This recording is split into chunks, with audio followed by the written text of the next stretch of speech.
Sir ఇది పూర్వీకుల నుంచి మా జనరేషన్ వరకు కూడా ఈ వివాహాలకి ఇద్దరికి అమ్మాయికి అబ్బాయికి సెట్ కావాలంటే ఈ జాతకాలు చూపించడం అనేది నాకు తెలిసినంత వరకు ఒక బ్రాహ్మణుల్లో తప్ప వేరే కులాల్లో 0.5% ఉన్నట్టు కూడా నాకు అవగాహన లేదు. ఈ జాతకాలు చూపించడం అనేది ఏదో మామూలుగా కలిసి చేసేసేవాళ్ళు, చుట్టకాలు లేకపోతే దూరపు చుట్టాలను మధ్యవర్తులు వ్యవహారం చేసేసి కలిపేసి మ్యారేజ్ చేసేవాళ్ళు అప్పట్లో. ఇప్పుడు అందరూ కూడా 90% అబో అందరూ కూడా జాతకాలు కలిస్తేనే మ్యారేజ్ చేస్తున్నారు ఇప్పుడు. అయినప్పటికీ కూడా అప్పట్లో ఆ జాతకాలు చూడపోయినా కూడా కుటుంబ వ్యవస్థ చాలా పటిష్టంగా ఉండేది. ఈ విడాకులు అనేవి చాలా అరుదుగా అంటే వెరీ రేర్ కేసెస్ విడాకులు అవుతూ ఉండేవి. అట్లాంటిది ఇప్పుడు అన్ని జాతకాలు చూసి అందరికీ అవగాహన వచ్చి ఒక జాతకాల మీద ఇది కలవాలనే ఉద్దేశంతో ఇంత జాతకాలు చూపించి చేసినా కూడా ఇంత ఎక్కువగా విడాకులు జరగడానికి కారణం ఏంటంటారు? మీరు అడిగిన ప్రశ్న కరెక్ట్ అండి, గుడ్ ప్రశ్న. పూర్వం చూసుకున్నట్లయితే ఉమ్మడి కుటుంబాలు ఉండేవి. విశేషంగా కులాల వారు మాత్రమే జ్యోతిష్యం అనేది అందుబాటులో ఉండేది, మిగతా వారికి ఉండేది కాదు. మొదటిగా విడాకులు ఆ కాలంలో ఎందుకు జరగలేదు, ఇప్పుడు ఎందుకు జరుగుతున్నాయి అనేది మనం విశ్లేషించుదాం. పూర్వము ఉమ్మడి కుటుంబాలు ఇంట్లో వాళ్ళే మేన వరుస వాళ్ళు చేసుకునేవారు, లేకపోతే సంఘంలో ఫ్రెండ్ పిల్లలని అలా చేసుకోవడం జరిగేది. పెద్దవారి యొక్క గౌరవం వల్ల ఏదైనా చిన్నటి గొడవలు ఉన్నా సర్దుకుపోయి కలివిడిగా ఉండి, అందులో ఉమ్మడి కుటుంబంలో ఉన్నప్పుడు మంచి చెడులు వాళ్ళ కష్ట నష్టాలు పిల్లలకు అనేది తెలిసేవన్నమాట. మ్యారిటల్ లైఫ్ అంటే ఏంటి, అసలు జీవనం అంటే ఏంటి అనేది వాళ్ళకి అవగాహన అనేది బాగా ఉండేది. ఇప్పుడు కంపారిజన్ చూస్తే అన్నీ చిన్న ఫ్యామిలీస్, జాయింట్ ఫ్యామిలీస్ అనేది చాలా రేర్ కేసెస్లో చూస్తాము. దానివల్ల ఏంటంటే బాబాయిలు, పిన్నులు, మామయ్యలు, అత్తయ్యలు వాళ్ళ యొక్క రిలేషన్ ఎలా ఉండాలి, అసలు రిలేషన్ అంటే ఏంటి అనేది లోపిస్తుంది అన్నమాట కాలంలో. దానివల్ల ఏంటంటే వారి యొక్క మెటీరియలిస్టిక్ లైఫ్ వల్ల ఏంటంటే నాది నేను అనే స్వార్థం వల్ల నేను గొప్ప అంటే నేను గొప్ప. ఫర్ ఎగ్జాంపుల్ ఈ కాలంలో మనం బాగా వింటుంటే ఏంటంటే అమ్మాయిలు కావచ్చు, అబ్బాయి తల్లి తండ్రులు కావచ్చు, ఐదర్ ఆఫ్ దెమ్ వైస్ వర్సాగా, మీ అబ్బాయి ఎంత సంపాదిస్తున్నారు, 20 లక్షల, 30 లక్షల, 40 లక్షలు, లేదండి మా వాడికి సరిపోదు, లేదండి మాకు సరిపోదనే బాగా వినడం జరుగుతుంది అన్నమాట. కానీ ఏంటంటే ఈ మధ్యన డబ్బుని చూస్తున్నారు కానీ అమ్మాయి లక్షణాలు ఏంటి? నేను ఏకీభవిస్తా, చెప్పే నాకు అర్థమైంది. ఇప్పుడు అయిన వాళ్ళలో చేసుకున్నా కాని వాళ్ళలో చేసుకున్నా జాతక బలం అనేది ఒకటి ఉంటుంది, గ్రహ బలం అనేది, ముహూర్త బలం అనేది ఒకటి ఉంటుంది కదా. మరి దీనిలో కూడా మీకు అది కనిపించాలిగా. ఇప్పుడు ఏదన్నా డిఫరెన్సెస్ తర్వాత వచ్చే అవకాశం ఉంటే వీళ్ళ జాతకాలు చూసినప్పుడు అది వాళ్ళ డిఫరెన్సెస్ రావడం అనేది అయిన వాళ్ళు కావచ్చు, కాని వాళ్ళు కూడా కావచ్చు. అందులో మనం గమనించే అవకాశం ఉందా? విశేషంగా పూర్వం ఏంటంటే పెళ్ళయ్యాక ఏడాది లోపు అంటే సంవత్సరం లోపు పిల్లలు ప్లాన్ చేయడం లాంటిది అనేది జరిగేది అనమాట.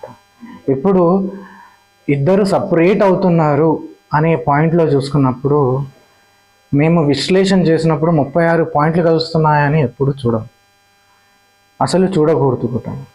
ఫస్ట్ లగ్నము, సప్తమాధిపతి చూడాలి, తర్వాత పంచమ భావము, ద్వాదశ భావము, తర్వాత ద్వితీయ భావం చూసుకోవాలి.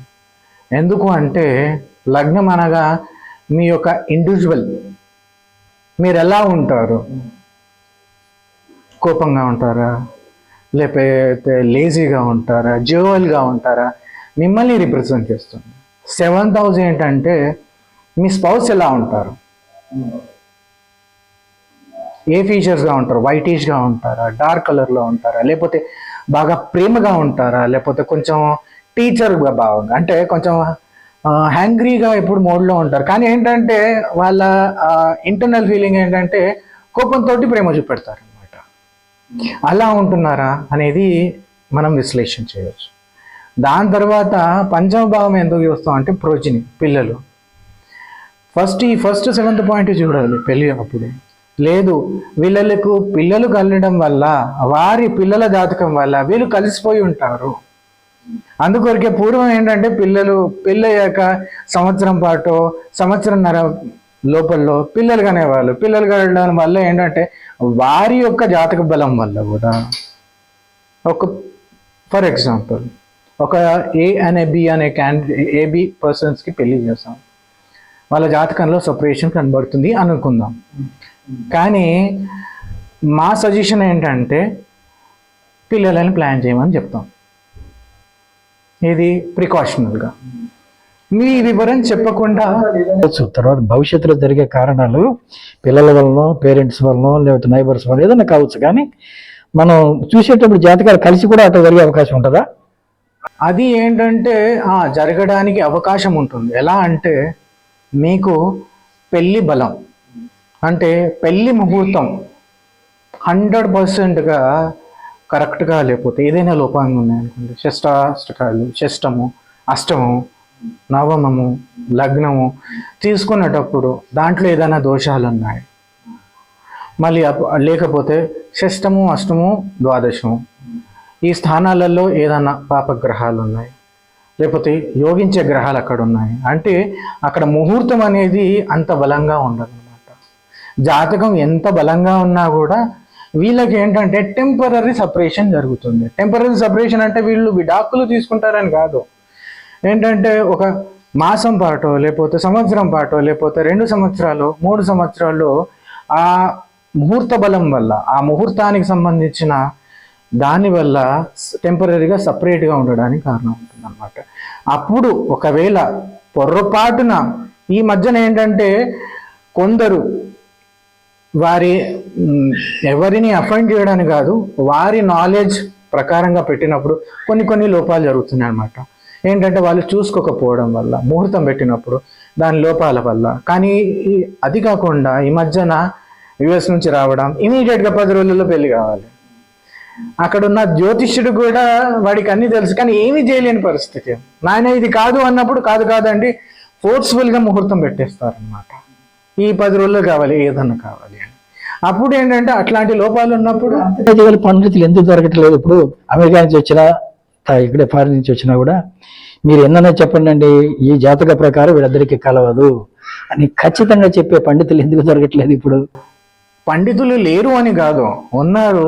అట్లా చెప్పడం వల్ల ఈ మధ్యన వినే ఒక మాట ఏంటంటే వీరికి ఏమీ తెలియదు, పండితుల వారిని కూడా చేయడం జరిగింది. ఎందుకంటే వారు చూసినప్పుడు ఒక జ్యోతిష్యుడు కానీ, ఒక పురోహితుడు కానీ, ఒక గురుస్థానంలో, ఆచార్య స్థానంలో ఉండి పెళ్లి చేసిన వాడికి ఏంటంటే నేను చేసిన జంట కలకాలం నిండుగా ఉండాలనే కోరిక ఉంటుంది ఎవరికైనా. ఉన్నప్పుడు ఏంటంటే సహజంగా వాళ్ళు ఏంటంటే మ్యాక్సిమం వారి నుంచి 100% ఎఫర్ట్ పెట్టడానికి ప్రయత్నిస్తారు. ఏంటంటే ఏది చేసినా కూడా ఏదో ఒక లోపం అనేది జరుగుతూ ఉంటుంది అన్నమాట. ఇప్పుడు ఏంటంటే నేను డైరెక్ట్ మీరు వస్తారు, సో ఒక అరుణ్ అనే పేరు అబ్బాయి మీ అబ్బాయి అనుకుందాం, అండి జాతకం చూడాలి, మా వాడికి వివాహం ఉంది చేయాలి అని. నేను డైరెక్ట్గా ఆ జాతకాన్ని చూసి నాయన ఈ 6 మాసాలు కాదు, సంవత్సరం కాదు, ఒక 2 మాసాలు ఆగండి, లేకపోతే 2 సంవత్సరాలు ఆగండి నేను చెప్పాను అనుకోండి, ఏంటంటే ఏం మాట్లాడుతున్నారు అని మాట్లాడతారు. లేదు, ఒకవేళ మేము పొంతన చూసి అమ్మాయి ఈ ఇద్దరు పర్సనల్ లైఫ్ ఎలా ఉంటుంది, హ్యాపీగా ఉంటారా, లేదు గొడవ పడినా కూడా ఎండ్ ఆఫ్ ద డే వీళ్ళు హ్యాపీగా ఏమండి సారీ అండి ఏదో పొరపాటున మాట్లాడాను నన్ను క్షమించండి అని ఇద్దరు కలిసిపోయి ఉంటారా అని చూసి మేము చెప్పడానికి ప్రయత్నిస్తాం. కానీ ఏమవుతుందంటే ఈ మధ్యన చూడడం వల్ల అమ్మాయి జాతకం కావచ్చు, అబ్బాయి జాతకం చూపెట్టుకునే వాడికి అబ్బాయి యూఎస్లో పనిచేస్తాడు, సో అమ్మాయి సెటిల్ అవ్వకపోతుంది, ఇది బాగా ఉంటుంది కదా అండి, ఇది బాగా ఉంటుంది కదా అండి, ఇది చేస్తే బాగుంటుంది కదా అండి 10 సార్లు అన్నప్పుడు జ్యోతిష్యుడు కూడా ఏమి చేయలేక సరే అండి ఈ పరిహారం చేసుకోండి అంటే చెప్తాడు పరిహారం. ఈ మధ్యన ఆ పరిహారం చెప్పడంలో కూడా 100% కరెక్ట్గా చెప్తున్నారా లేదు కూడా చూసుకోవాలి అన్నమాట. ఇంకొకటి ఏంటంటే డివోర్స్ అవుతుంది అని జాతకంలో ఉన్నా కూడా దానికి చాలా రెమెడీస్ ఉన్నాయి. మేము విశేషంగా పొరపాటున టెంపరీయో పర్మనెంటో సపరేషన్ ఉన్నప్పుడు పెళ్లి కృతులలో ప్రథమంగా పెళ్లి మండపంలో చేసేది ఏంటంటే గౌరీ పూజ. గౌరీ పూజ చేసినప్పుడు సువర్ణంలో గౌరీదేవి బిల్ల అక్కడ గౌరీదేవిలో పెట్టేసి అక్కడ ఆ అర్చన చేయించాక గౌరీదేవి అర్చన పూజ విధి విధానంగా చేశాక మంగళసూత్ర ధారణ అయినాక వెంటనే గౌరీదేవి ఉపదేశం అనేది ఇవ్వడం జరుగుతుంది.